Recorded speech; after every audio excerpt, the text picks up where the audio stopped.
ಇವತ್ತಿನ ಈ ವಿಡಿಯೋದಲ್ಲಿ ಪರ್ಫೆಕ್ಟಾಗಿ ಅಕ್ಕಿ ರೊಟ್ಟಿ ಮಾಡೋದು ಹೇಗೆ ಅಂತ ನೋಡ್ಕೊಳ್ಳೋಣ. ತುಂಬ ಟೇಸ್ಟಿಯಾಗಿರುತ್ತೆ. ಆ್ಯಕ್ಚುಲಿ ಇದನ್ನು ಮಾಡೋದು ಸ್ವಲ್ಪ ಕಷ್ಟ. ಇದರಲ್ಲಿ ಎಕ್ಸ್ಪರ್ಟೀಸ್ ಇರಬೇಕು, ನಾವು ಪರ್ಫೆಕ್ಟಾಗಿ ಮಾಡ್ಕೋಬೇಕು ಅಂತ ಅಂದರೆ. ಸೊ ಬನ್ನಿ ಹಾಗಿದ್ರೆ ಹೇಗೆ ಮಾಡೋದು ನೋಡ್ಕೊಳ್ಳೋಣ. ಮೊದಲಿಗೆ ಒಂದು ಫ್ರೈಯಿಂಗ್ ಪ್ಯಾನಲ್ಲಿ ನೀರನ್ನು ಕಾಯಕ್ಕೆ ಇಟ್ಕೊಳ್ಬೇಕಾಗತ್ತೆ. ನೀರು ಬಿಸಿ ಆಗಬೇಕಾದ್ರೇ ಅದಕ್ಕೆ ರುಚಿಗೆ ತಕ್ಕಷ್ಟು ಉಪ್ಪನ್ನ ಹಾಕ್ಬಿಟ್ಟು ನೀಟಾಗಿ ಕರಗಿಸ್ಕೋಬೇಕು. ಅದಾದಮೇಲೆ ಸ್ವಲ್ಪ ಅಕ್ಕಿ ಹಿಟ್ಟನ್ನು ಹಾಕ್ಕೊಂಡು ಈ ಥರ ನೀಟಾಗಿ ಒಂದು ಲಮ್ಸ್ ಇಲ್ಲದೆ ಇರೋ ಥರ ನೀಟಾಗಿ ತಿರುಗಿಸ್ಕೊಳ್ಬೇಕಾಗುತ್ತೆ. ಮೇಕ್ ಶೋರ್ ಒಂದು ಲಮ್ಸ್ ಇರಬಾರ್ದು ಅಂತ.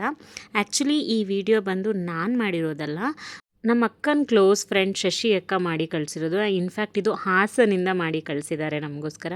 ಇನ್ಫ್ಯಾಕ್ಟ್ ಎಲ್ರಿಗೂ ಗೊತ್ತಿರುತ್ತೆ ಅಲ್ಲಿ ರೊಟ್ಟಿಗಳೆಲ್ಲ ತುಂಬ ಸ್ಪೆಷಲ್ಲು, ತುಂಬ ಚೆನ್ನಾಗಿ ಮಾಡ್ತಾರೆ ಹಾಸನ ಸೈಡಲ್ಲಿ ಅಂತ. ಎಸ್ಪೆಷಲಿ ಅಕ್ಕಿ ರೊಟ್ಟಿ ತುಂಬ ಫೇಮಸ್ ಅಲ್ಲಿ. ಇವಾಗ ಅದನ್ನು ನಾವು ಸ್ವಲ್ಪ ಗಂಜಿ ಟೈಪಲ್ಲಿ ಮಾಡ್ಕೋಬೇಕಾಗತ್ತೆ. ಅದಾದಮೇಲೆ ಅದನ್ನು ಇಳಿಸ್ಕೊಂಡು ಅಗತ್ಯ ಇರೋಷ್ಟು ಅಕ್ಕಿ ಹಿಟ್ಟನ್ನು ಹಾಕ್ಕೊಂಡು ಈ ಥರ ತುಂಬ ಬಿಸಿ ಇದ್ದಾಗ ಸ್ವಲ್ಪ ಸೌಟಲ್ಲಿ ತಿರುಗಿಸ್ಕೊಳ್ಳಿ. ಅದು ಬಿಸಿ ಕಮ್ಮಿ ಆದಮೇಲೆ ಕೈಯಲ್ಲಿ ನೀಟಾಗಿ ನಾದ್ಕೋಬೇಕಾಗತ್ತೆ. ಕಂಪ್ಲೀಟಾಗಿ ರೊಟ್ಟಿಗೆ ನೀಟಾಗಿ ತಟ್ಟಕ್ಕೆ ಅದು ಹದವಾಗಿ ಕಲಿಸ್ಕೋಬೇಕಾಗುತ್ತೆ. ಸ್ವಲ್ಪ ಬಿಸಿ ಇರುತ್ತೆ, ನಿಧಾನವಾಗಿ ನೋಡಿ ಕಲಿಸ್ಕೊಳ್ಳಿ. ಹಾಗಂತ ತಣ್ಣಗಾದ್ಮೇಲೆ ಕಲಿಸೋಕ್ಕಾಗಲ್ಲ, ಬಿಸಿ ಇದ್ದಾಗಲೇ ಸ್ವಲ್ಪ ನೀಟಾಗಿ ಈ ಥರ ಕಲಿಸ್ಕೋಬೇಕು. ನೀವು ವಿಡಿಯೋದಲ್ಲಿ ಹೇಗೆ ನೋಡ್ತಿದ್ದೀರಾ ಹಾಗೆ. ನಾನು ಇದರಲ್ಲಿ ಜಾಸ್ತಿ ಎಡಿಟ್ಸ್ನ ಮಾಡಿಲ್ಲ, ಬಿಕಾಸ್ ನೀಟಾಗಿ ಗೊತ್ತಾಗಲಿ ಅನ್ನೋದಕ್ಕೋಸ್ಕರ. ಇವಾಗ ಇದನ್ನು ರೊಟ್ಟಿ ಥರ ತಟ್ಕೋಬೇಕಾಗತ್ತೆ. ಅದಕ್ಕೆ ಈ ಥರ ಸ್ವಲ್ಪ ದಪ್ಪ ಸೈಜಲ್ಲಿ ಉಂಡೆಗಳನ್ನ ತೊಗೊಂಡು ಈ ಥರ ನೋಡಿ ರೌಂಡ್ ಮಾಡ್ಕೋತಾ ಇದ್ದಾರೆ. ಆ್ಯಕ್ಚುಲಿ ಅವ್ರು ತುಂಬ ಚೆನ್ನಾಗಿ ರೊಟ್ಟಿನ ಬಡಿತಾರೆ ಅಂತ ಹೇಳ್ಬೋದು. ನೋಡ್ತಿದ್ದೀರಾ ಅಲ್ವಾ ಎಷ್ಟು ಪರ್ಫೆಕ್ಟಾಗಿ, ಎಷ್ಟು ರೌಂಡಾಗಿ ರೊಟ್ಟಿನ ಬಡಿತಾರೆ ಅಂತ. ಆ್ಯಕ್ಚುಲಿ ಇದಕ್ಕೆ ಇಷ್ಟು ಪರ್ಫೆಕ್ಟಾಗಿ ಮಾಡೋಕ್ಕೆ ಎಕ್ಸ್ಪೀರಿಯೆನ್ಸ್ ಇರಬೇಕು ಅಂತ ಹೇಳ್ತೀನಿ. ಬಿಕಾಸ್ ಒಂದೇ ಟೈಮಲ್ಲಿ ನಾವು ಸ್ಟಾರ್ಟಿಂಗ್ ಕಲ್ತಿದ ತಕ್ಷಣ ಎಷ್ಟು ಪರ್ಫೆಕ್ಟಾಗಿ ಮಾಡೋಕ್ಕಾಗಲ್ಲ ರೊಟ್ಟಿನ, ಯಾಕಂದರೆ ಇದು ಸ್ವಲ್ಪ ಕಷ್ಟ. ಇವಾಗ ನೋಡ್ತಾ ಇದ್ದೀರಾ ಅಲ್ವಾ ಎಷ್ಟು ರೌಂಡ್ ಶೇಪಲ್ಲಿ ಎಷ್ಟು ಪರ್ಫೆಕ್ಟಾಗಿ ಬಂದಿದೆ ಅಂತ. ಇವಾಗ ಇದನ್ನು ಕಾದಿರೋ ಅಂಥ ಹೆಂಚಿನ ಮೇಲೆ ಹಾಕ್ಕೋಬೇಕು. ಇವಾಗ ಎರಡೂ ಸೈಡ್ ನೀಟಾಗಿ ಬೇಯಿಸ್ಕೋಬೇಕಾಗತ್ತೆ. ಎರಡೂ ಸೈಡ್ ನೀಟಾಗಿ ಬೇಯಿಸ್ಕೋಬೇಕಾದ್ರೆ ಸ್ವಲ್ಪ ನೀರನ್ನು ಹಾಕಿ ಈ ಥರ ಕೈಯಲ್ಲಿ ಈ ಥರ ಮಾಡ್ಕೊಳ್ಳಿ. ವಿಡಿಯೋದಲ್ಲಿ ಹೇಗೆ ನೋಡ್ತಿದ್ದೀರಾ ಆ್ಯಸ್ ಇಟ್ ಈಸ್ ಹಾಗೆ ಮಾಡಿ.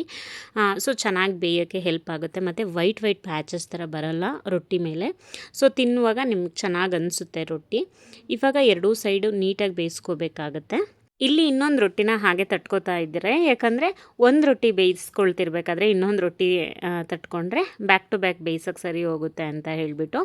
ಸೊ ಅಷ್ಟರಲ್ಲಿ ಆವಾಗಲೇ ನಾವು ಹೆಂಚಿನ ಮೇಲೆ ಹಾಕಿರುವಂಥ ರೊಟ್ಟಿ ಹೇಗೆ ಬೆಂದಿದೆ ಅಂತ ನೋಡೋಣ.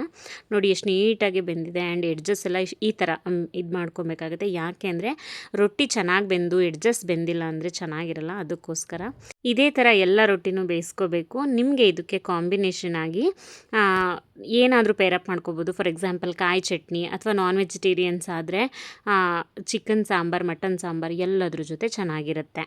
And thank you so much Shashi ಅಕ್ಕ. ನೀವು ಈ ಥರ ವೀಡಿಯೋ ಮಾಡಿ ಕಳಿಸಿರೋದು ನಂಗೆ ತುಂಬ ಖುಷಿಯಾಯಿತು. ಯೂಶಲಿ ನನಗೆ ವೀಡಿಯೋ ನೋಡಿ ಸಪೋರ್ಟ್ ಮಾಡೋದೇ it's a biggest thing and ಖುಷಿ ಆಗುತ್ತೆ. ಅದರಲ್ಲೂ ನೀವು ಈ ಥರ ಎಫರ್ಟ್ ಹಾಕಿ ವೀಡಿಯೋ ಮಾಡಿ ಕಳಿಸಿರೋದು it's a very happy thing. Thank you so much ಅಕ್ಕ. ನಿಮಗೆ ಯಾರಿಗಾದರೂ ಇಷ್ಟು ಪರ್ಫೆಕ್ಟಾಗಿ ಅಕ್ಕಿ ರೊಟ್ಟಿ ಮಾಡೋಕ್ಕೆ ಬರುತ್ತಾ? ಪ್ಲೀಸ್ ನನಗೆ ಕಾಮೆಂಟ್ ಮಾಡಿ ತಿಳಿಸಿ. Thank you so much. ಹಾಗೆ ದಯವಿಟ್ಟು ಸಬ್ಸ್ಕ್ರೈಬ್ ಮಾಡಿಕೊಂಡು ನೋಡಿ.